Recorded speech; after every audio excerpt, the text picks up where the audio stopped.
하루를 여는 날샘 묵상입니다. 오늘 함께 보실 말씀은 신명기 31장 14절에서 23절까지 말씀입니다.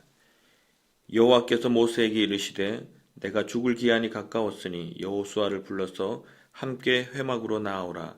내가 그에게 명령을 내리리라. 모세와 여호수아가 나아가서 회막에 서니 여호와께서 구름 기둥 가운데에서 장막에 나타나시고 구름 기둥은 장막 문 위에 머물러 있더라. 또 여호와께서 모세에게 이르시되 너는 내 조상과 함께 누우려니와 이 백성은 그 땅으로 들어가 음란히 그 땅의 이방 신들을 따르며 일어날 것이요 나를 버리고 내가 그들과 맺은 언약을 어길 것이라.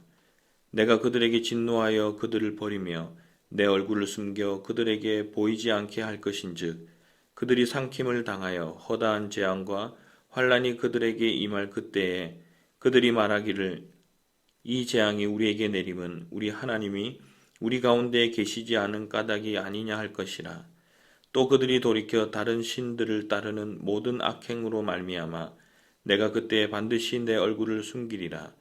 그러므로 이제 너희는 이 노래를 써서 이스라엘 자손들에게 가르쳐 그들의 입으로 부르게 하여 이 노래로 나를 위하여 이스라엘 자손들에게 증거가 되게 하라.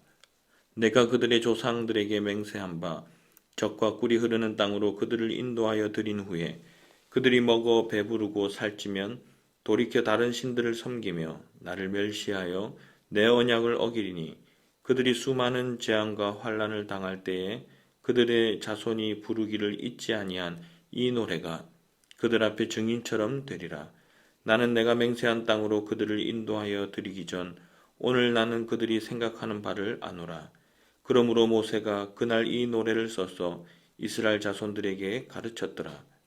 여호와께서 또 눈의 아들 여호수아에게 명령하여 이르시되 너는 이스라엘 자손들을 인도하여 내가 그들에게 맹세한 땅으로 들어가게 하리니 강하고 담대하라.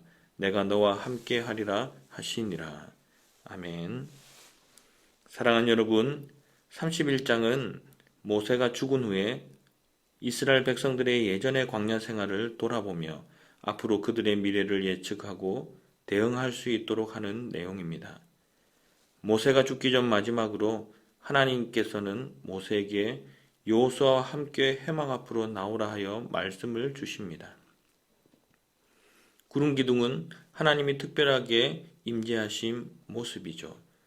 하나님께서 모세에게 말씀하시기를 모세가 죽고 난 뒤에 이스라엘 백성들은 필히 하나님을 버리고 그 땅의 이방신들을 따르며 언약을 버릴 것이라고 예언합니다. 그 결과 하나님께서 진노하고 이스라엘을 버리며 하나님의 얼굴을 숨겨서 그들에게 보이지 않게 할 것이라고 말씀합니다.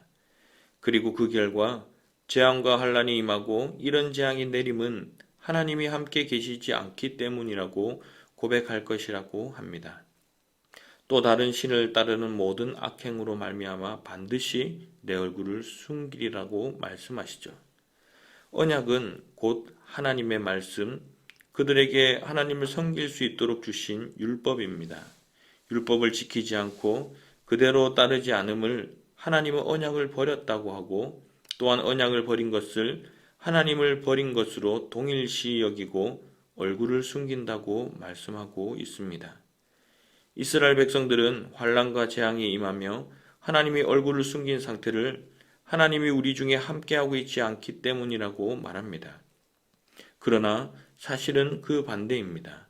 하나님이 그들 중에 계시는데도 불구하고 이스라엘 백성들이 그렇게 하나님을 버리고 다른 이방신들을 따르기 때문에 재앙이 임하고 환난이 임하는 것이죠. 사랑하는 여러분, 21절에 보니 하나님께서는 이미 그들이 약속의 땅에 들어가기도 전에 오늘 나는 그들이 생각하는 바 곧 그들의 타락을 안다고 말씀하십니다. 그러나 그것을 그냥 두지 않고 해결책을 제시하십니다.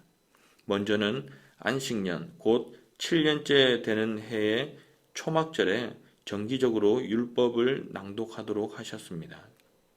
그리고 오늘 본문 19절에 보니 이 노래를 써서 이스라엘 자손들에게 가르쳐서 그들의 입으로 부르게 하고 이 노래가 그들에게 증거가 되고 증인이 되리라고 말씀하고 있습니다.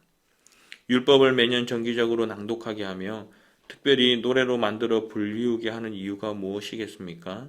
하나님이 예상하시는 대로 그들이 언약을 버리고 하나님을 버리지 않도록 하기 위한 것입니다.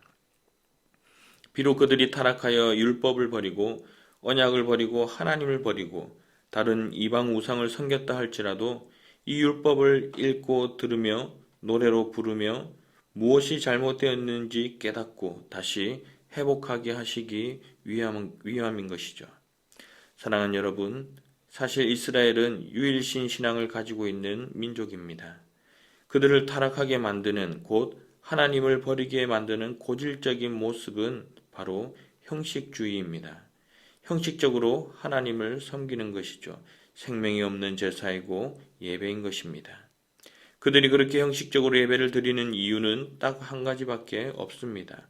그렇게 하나님을 섬기고는 있지만 하나님보다 더 관심이 있고 더 중요하게 생명처럼 여기는 것이 있기 때문에 형식적으로 드릴 수밖에 없는 것이죠.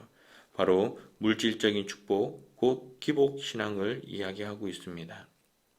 하나님께서는 그것을 정확하게 지적하시며 경고하고 계십니다.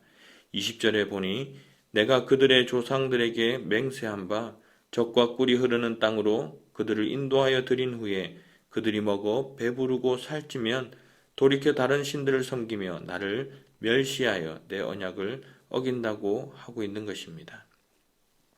사랑하는 여러분, 말씀을 정리하겠습니다.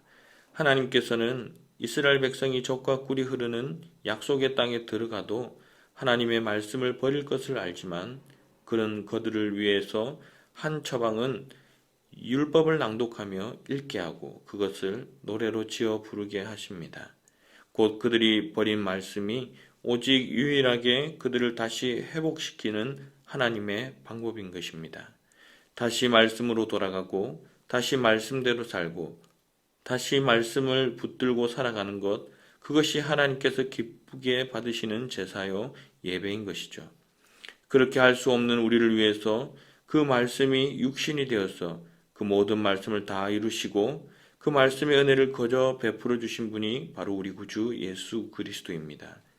예수님이 이 땅에 오신 이유는 우리가 그렇게 말씀대로 다시 예배 드릴 수 있고 살 수 있도록 또한 말씀대로 예배 드리는 자를 찾기 위해서 오신 것입니다. 그것이 영과 진리로 예배를 드리는 것이죠. 하나님은 오직 그 예배를 기쁘게 받으시고 우리에게 복음의 능력을 더하여 주시며 이 험한 세상 속에서도 하나님의 나라를 거룩하게 세우며 영광을 올려드리는 삶을 살아갈 수 있도록 은혜를 베풀어 주는 것입니다. 그렇게 예배 드릴 수 있도록 때에 따라 모든 필요한 것을 부족함이 없이 채우시며 우리를 푸른 초장과 쉴만한 물가로 인도해 나가는 것입니다.